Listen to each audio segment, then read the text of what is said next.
I'm Camila Mendes. I'm here at the Criterion Collection Closet. Very iconic.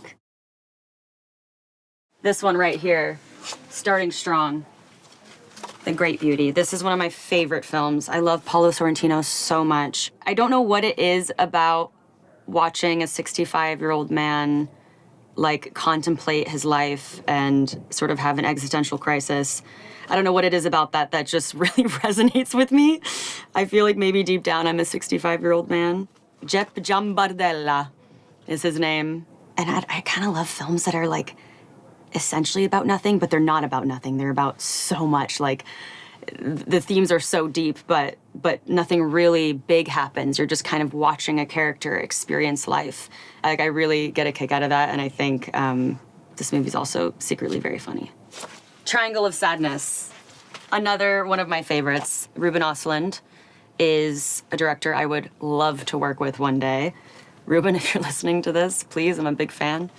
The fact that it's sort of like 3 films in one, 3 different parts, 3 different sort of themes, and I was along for the ride the whole time. And then there's that iconic sequence when they're eating on the yacht and all the elite are eating sort of like what's essentially like Michelin Jello.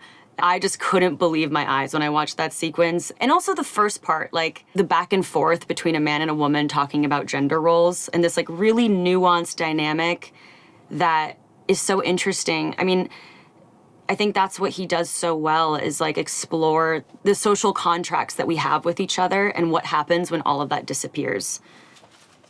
Oh, Nicole Kidman and the others. I remember watching this. I had just gone out of the shower in like middle school maybe, and my mom was watching it in her bedroom, and I just sort of like sat on her bed in my towel and just like couldn't take my eyes off the screen. I don't like anything that's remotely like horror. Like I get really scared. I'm a big scaredy cat, and I was really creeped out by this film, but I couldn't look away. And the plot twist, Alejandro Amenábar, he's like so good at creating suspense. You know, there's a lot of tension in the film and curiosity, and yeah, I think he's very talented. Tótem. I recently watched this film. I was doing research for a project that we're developing at my company, Honor Roll, and wow, Lila Avilés, she does slice of life so flawlessly. Like you just feel like you're living in someone's family dynamic the whole time. And this little girl that she discovered, there's something so amazing about watching the discovery of a young actress, like a child actor, who is just like so tuned in to their instincts. I think that's so impressive to see that as a kid. I feel like Dakota Fanning had that when she was a kid, and still has it. But like to have it as a kid is just something extraordinary.